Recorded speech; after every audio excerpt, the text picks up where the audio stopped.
Hey everybody, welcome to the New Market Alliance Church podcast, where you're invited to not just attend church or watch church or, in this case, listen to church, but actually go and be the church.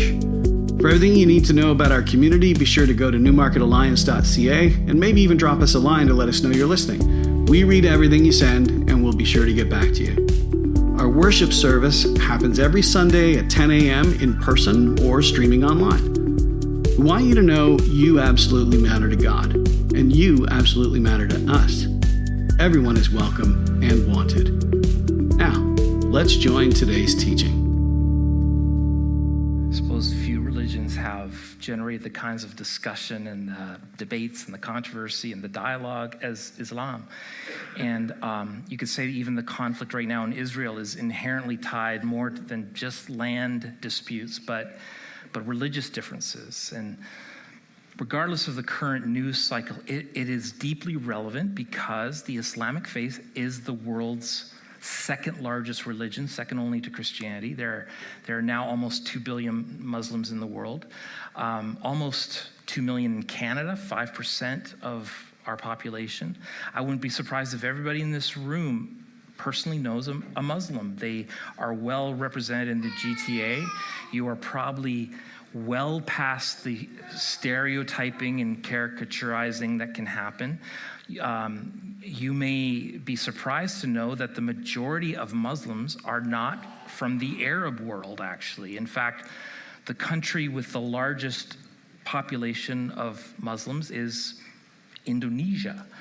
And I certainly hope it's not a surprise to you that the overwhelming majority of Muslims are not radical terrorists, in the same way that the overwhelming majority of Christians are not, conspiracy theorists, Christian nationalist weirdos. Not everyone knows that, for instance, during the Persian Gulf War, Islamic nations such as Egypt and Syria and Saudi Arabia and others joined the Western nations to fight against Islamic Iraq and the invasion of Kuwait. Most Muslims in the world condemned the terrorist attacks of 9/11 and the Boston Marathon and ISIS Paris attacks. So we're not in the business of propagating any, Islamophobia from our church. There's enough of that going on without us adding to it. What is true about the average Muslim is that they are someone who is sincerely committed to Allah, which is the Arabic word for God. And the primary goal of the typical Muslim, I know this is ironic, me teaching this while, Mani and some other Persian families are here. So please correct me when I get this wrong. But the primary goal of the typical Muslim is to be submitted to Allah.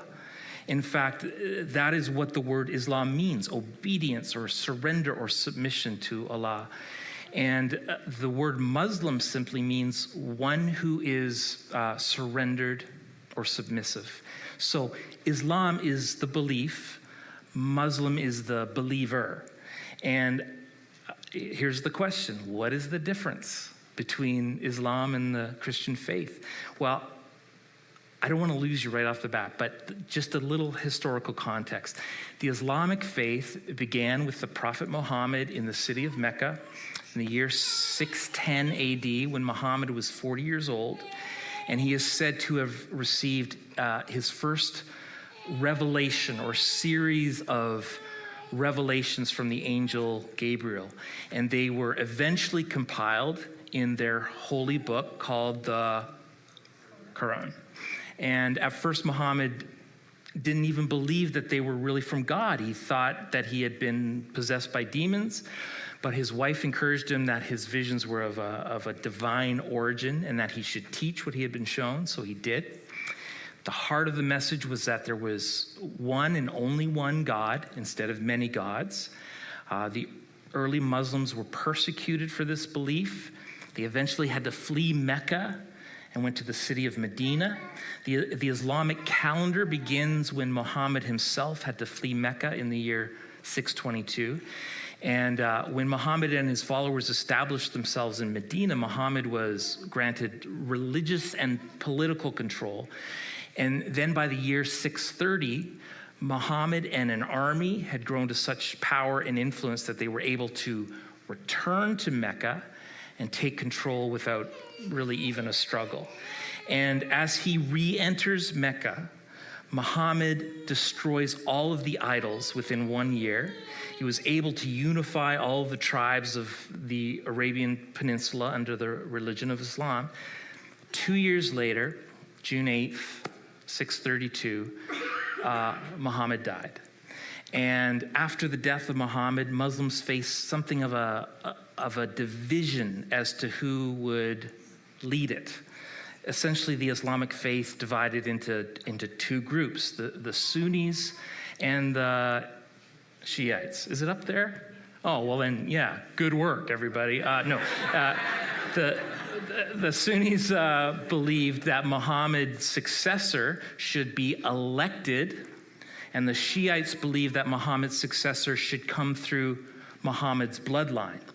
And the Sunnis kind of got their way, at least in the sense of the popular vote, and are now the largest branch of the Muslim faith.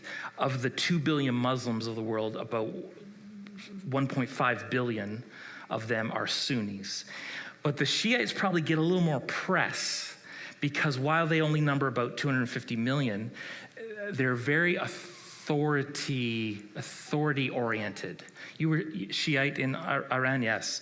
And they believe that their religious leaders should exercise both religious and political power. So with a country like the Islamic Republic of Iran, the president of Iran is subject to the supreme leader of Iran, who's the grand Ayatollah.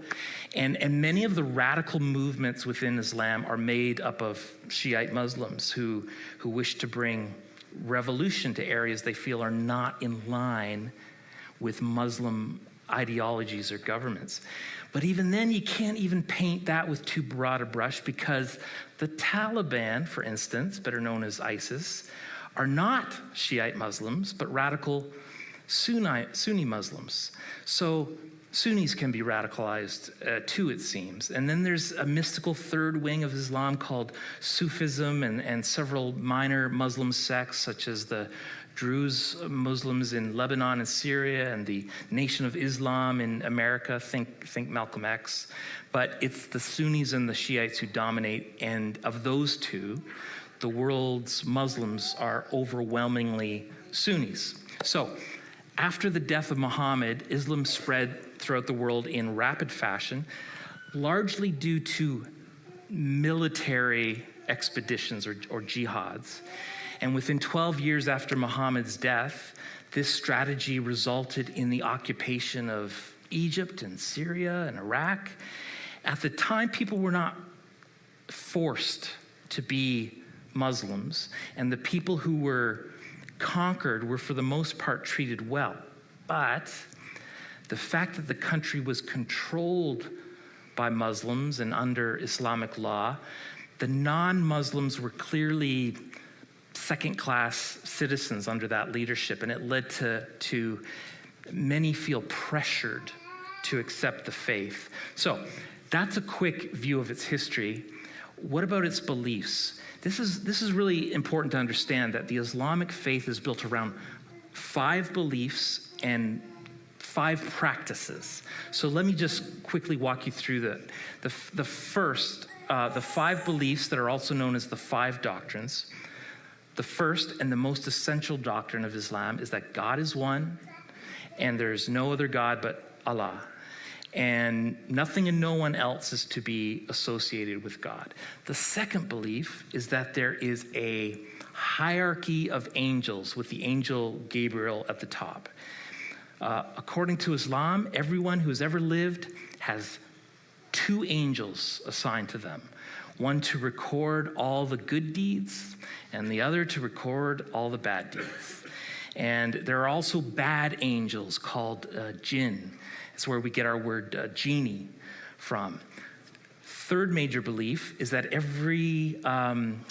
God has sent a prophet to all nations to preach the message of there being only one God, including some familiar names to us: Adam, Noah, Abraham, Moses, David, Solomon, Jonah, John the Baptist, and Jesus.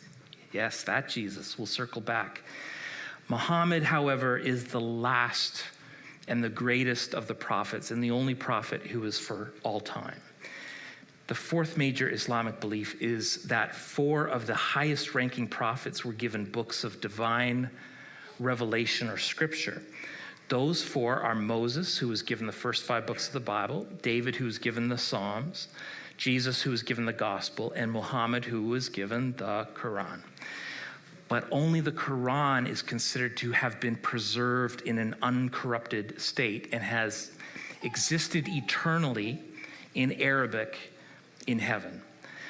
The final major belief is that the God of the Quran has declared that there will be a day when we will all stand before him in judgment. And on that day, each person's deeds will be weighed in the balance.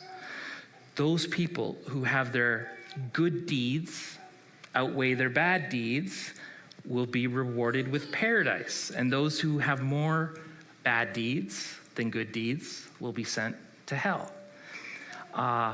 Unfortunately, a lot of Christians have a similar thought on how they'll be judged, sort of bell curve. Now, coupled with those 5 beliefs are the 5 practices of the Islamic faith, also known as the 5 pillars. The first practice or pillar has to do with reciting the Shahada. Shahada. And Shahada means to be a witness. And when you recite it, you say, I bear witness that there is no God but Allah and that Muhammad is his prophet. In fact, saying the Shahada with sincerity is really all it takes to become a Muslim. The second practice is to pray. A Muslim is required to say 17 cycles of prayer each day. These cycles are usually spread out over 5 times of prayer throughout the day: at dawn, noon, mid-afternoon, dusk, and then 2 hours after sunset. They must wash themselves in a prescribed way before praying, and when they pray, they must face toward Mecca. And the only time when Muslims are expected to gather together is at noon Friday at their local mosque. The third practice is to engage in the annual fast in remembrance of Muhammad receiving the Quran during the 9th lunar month of Ramadan. Muslims are expected to fast during the daylight hours of that month. Now, I was certainly aware of Ramadan. I did not know that the dates change. The month changes from year to year because Muslims follow a lunar calendar. And during the fast, they don't eat, drink, smoke, engage in sexual relations. The fourth practice or pillar is to give alms. Muslims are to give a certain percentage of their income to the poor and the needy. The final belief is to make the pilgrimage or Hajj. Every Muslim must make a trip to Mecca at least once during their lifetime, provided they are able to do so financially or physically.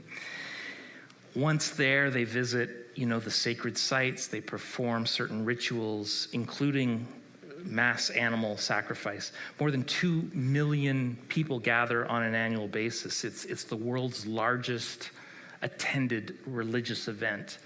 Now, some Muslims add a 6th practice, which is the jihad or holy war. Technically, the jihad is a personal war that you wage against yourself in terms of, discipline and submission. It has to do more with, mental or spiritual striving. But as you have probably heard, and this is what makes us a little nervous, it can also include actual war for the sake of the Islamic faith against others. And if you die in the course of a jihad, you go straight to paradise. And this has given, a rise to a certain dark side of Islam. Again, condemned by most Muslims, but it did lead up to such events as 9/11, and it continues to motivate acts of terrorism and violence around the globe. So you probably heard in that brief explanation that there are some points of common ground, or seemingly common ground with Christianity, and some points of massive divergence. Like, Islam has these admirable qualities. How many of us pray 5 times a day, right? There are elements of deep devotion. There is a high bar of morality, of personal sacrifice. And they share with Christians a belief in the sacredness of some scriptures. And they join with Christians in believing that there will come a time of resurrection and judgment, of heaven and hell. But then you come across like significant differences that are completely irreconcilable. So what's the difference? Let's talk about a few of the big tension points. First, Christians agree with Muslims that there is one and only one God. But we maintain that scriptures teach that his oneness is a composite unity, or what is commonly known as the Trinity. In other words, the one God is made up of 3 persons. Now, this does not mean that there are 3 gods, just that the nature of the one God is triune. It's still a mystery to us. But there is one God the Father, God the Son, God the Holy Spirit, 3 persons who are one God. So it's not like 1 + 1 + 1 = 3. It's more like 1 × 1 × 1 = 1.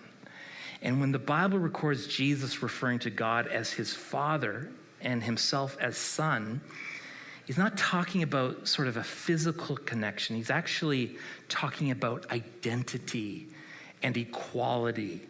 To be the son of someone in that sense that Jesus uses the word was to be of the same order of that person and have the same qualities of that person. So the people of his day understood this. Believe me, they understood, because so many of them were deeply offended. One time, the Pharisees, the Jewish religious leaders of that day, confronted Jesus about healing someone on the Sabbath. Look what Jesus said to them. Jesus said, "My Father is always at his work to this very day, and I too am working. For this reason, the Jews tried all the harder to kill him. Not only was he breaking the Sabbath, but he was even calling God his own Father, making himself equal with God." And so when Jesus says in John 10 that I and the Father are one, Christians accept that, Muslims do not. And this leads to the second big distinction between Islam and Christianity, the very nature of Jesus. Christians believe that Jesus was a lot more than a prophet. He was God himself in human form, the second person of the Trinity who came to earth to be the ultimate manifestation of God and his truth, and to die for our sins on the cross. Muslims hold Jesus in high regard, but they don't believe that Jesus was anything more than a prophet, and not even the greatest prophet. That position belongs to Muhammad. So Muslims believe that through the Quran, God broke into history through the written word. We believe that through Jesus, God broke into history through the word made flesh. And to give the clearest, most comprehensive picture of God himself in the flesh. Third big distinction between Christianity and Islam has to do with the nature of salvation. Monty referred to this. How do you get right with God? How are you saved? Christians believe that we do not earn our way to heaven. We do not work our way to heaven, but that salvation is a gift offered to us through the death and the work of Jesus. Muslims believe that you have to earn it. Again, you got these 2 angels counting up every good deed and every bad deed, and you better hope, that the count comes in your favor. There's no free gift from Jesus or anybody else for that matter. And Muslims believe that it would be an insult for one of God's prophets, even if he wasn't the greatest one, to die such a death as the one on a cross. That's why they actually don't believe Jesus really died on the cross. This may be new to most of you. It was new to me, but many believe that Jesus was somehow caught up into heaven and someone else took his place on the cross because they can't believe a prophet would die that way. But Christians believe not only that the death of Jesus happened, but that it didn't happen by accident. It was very much on purpose, that God chose it and that it matters because it was in our place. And Jesus loved each of us so much that he would give his life for us. And that's such an act isn't something shameful. It's the most beautiful thing ever. It wasn't dishonoring. It was the greatest single act of love in all of human history. And this is how actually the Bible puts it in the book of Philippians. And Jesus, being found in appearance as a man, humbled himself and became obedient to death, even death on a cross. Therefore, God exalted him to the highest place and gave him the name that is above every name.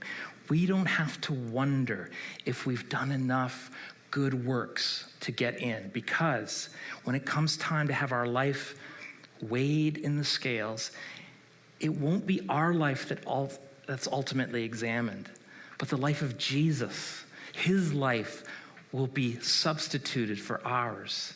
When the judgment books are opened, everything we've done will be blotted out, and under our name will be everything that Christ did.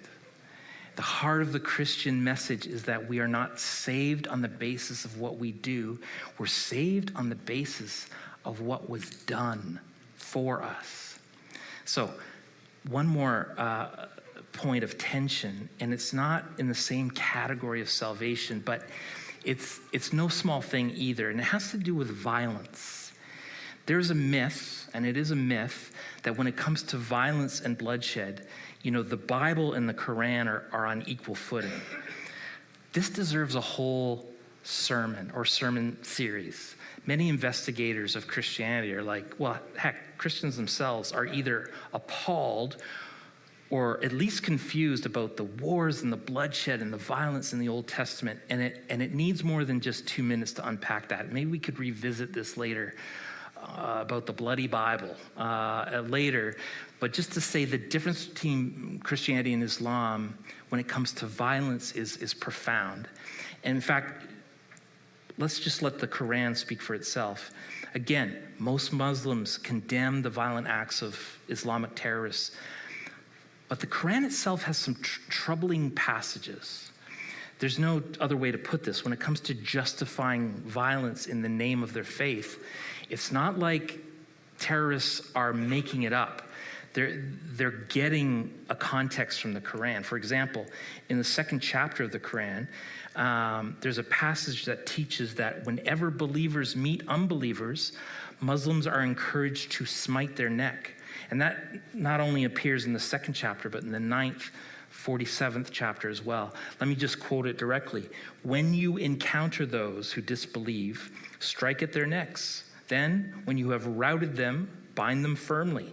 Had God willed, he could have defeated them himself, but he thus tests some of you by means of others. As for those who are killed in the way of God, he will not let their deeds go to waste. He will guide them and will improve their state of mind and will admit them into paradise which he has identified for them. Islamic tradition approves of violence against infidels and those who leave Islam as their native religion. And to this day, reports of someone who converts to Christianity in an Islamic country show that many are charged with blasphemy and even executed. And then there's this quote that is attributed directly to Muhammad. The sword is the key of heaven and hell. A drop of blood shed in the cause of Allah, a night spent in arms, is of more avail than 2 months of fasting or prayer. Whoever falls in battle, his sins are forgiven, and at the day of judgment, his limbs shall be supplied by the wings of angels and cherubim. Friends, when you have that kind of rhetoric coupled with the kind of reward, you're going to get some takers. And that's what we have seen happen. And all it takes for this kind of jihad is for a Muslim leader to issue a fatwa, which is a legal ruling by a man of high standing in Islam that someone is in violation of Islamic principles and should be punished by faithful Muslims. And there have been jihads called for by some leaders of Muslim nations, not just to individuals, but against entire nations. This is exactly what Osama bin Laden did. He issued a fatwa. And let me read it to you verbatim. The ruling to kill the Americans and their allies, civilians and military, is an individual duty for every Muslim who can do it in any country in which it is possible to do it. And of course, we know what happens. So, while Islam itself implies peace, as Muslims will quickly tell you, the Quran contains these clarion calls for violence. And when Islam is opposed, the Quran states, and I quote, "Fight them, the non-believers, so that Allah may punish them at your hands and put them to shame." Again, I hope to address one day some of the violence recorded in the Old Testament, but it is very much unlike the Quran when you study the biblical record, and it is actually marked by more mercy and restraint. So please be patient with me for not addressing what you might see as a contradiction or hypocrisy. There are good answers that we just don't have time for today. One more divide between Christianity and Islam also explains why there's a lot of hostility from some Muslims, and that divide is over Jerusalem. And Jerusalem is a flashpoint. It always is. It's at the heart of the Israeli-Palestinian conflict because both groups consider it their capital. It contains Judaism's holiest site, Islam's third holiest site, and what arguably is Christianity's most sacred sites. For Jews, we talked about it last week, in Jerusalem is the site of the temple, which was built on the very place where the great patriarch of the Old Testament, Abraham, was about to sacrifice his son Isaac. So the only remaining part of the temple is the Western Wall or the Wailing Wall. It's the only surviving remnant of the Second Temple, and we showed it last week. This is what it looks like today. To Christians, Jerusalem is the site, of course, of the Last Supper, the death, the burial, the resurrection of Christ.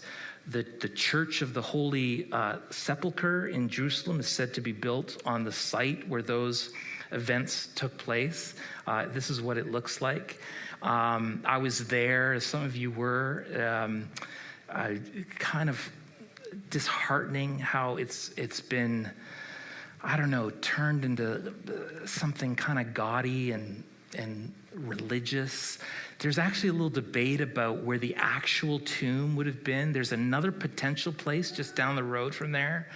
And I'm a little more partial to it for no other reason than the place where Jesus was crucified was called Golgotha, the mount or place of the skull.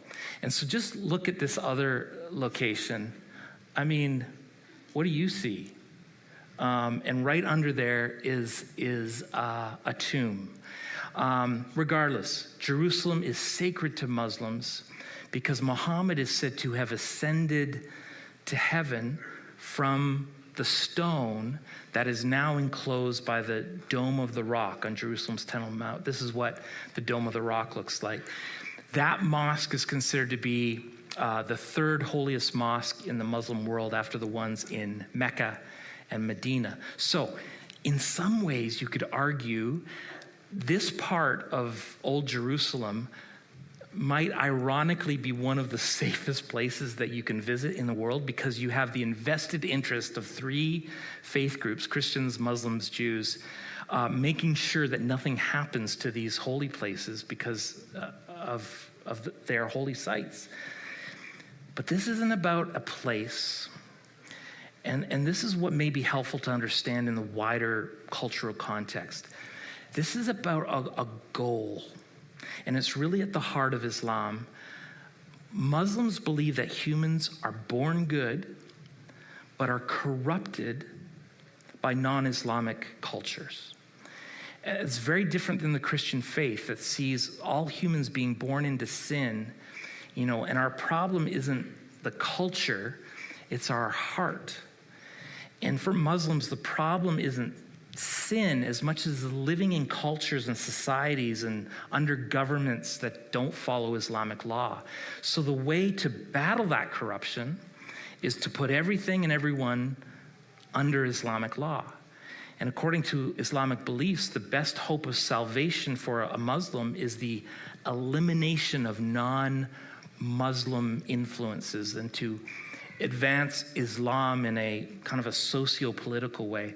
And so our culture, Canada's culture, the culture of the West, is without a doubt one of the biggest barriers by far. We are seen as a decadent culture. And guilty. We are a decadent culture in many ways. And they would say that everything about it needs to be replaced. This was how Islam initially spread throughout the world under Muhammad. It was through military expeditions. And now that element within Islam is kind of bubbling up all over the world. In that sense, it has been said that Islam is the world's only major faith that can truly be defined as political. A famous book that came out before 9/11 called The Clash of Civilizations predicted this, and some would argue it's only getting more heated. So the difference between Christianity and Islam are stark. It's those differences that are at the heart of Christianity's appeal, though, to Muslims. There was a fascinating study conducted by the Fuller Theological Seminary who surveyed 750 Muslims who had converted to Christianity. They represented 50 ethnic groups from 30 different countries. They wanted to know, what was it about Christianity that was so appealing to those who converted? And it was everything that we've talked about today, everything that Manny talked about. The most cited reason for conversion to the Christian faith had to do with the ideas of grace and love, the qualities embodied in Jesus. They said that Christians appeared to have loving marriages where women were treated as equals rather than slaves. They said that the Quran had produced profound disillusionment because it accentuates God's punishment more than his love. That Muslims can never be certain of their own forgiveness and salvations as Christians can, and that they were attracted to the idea of God's unconditional love, the idea of God's love coming to us free of charge, no strings attached.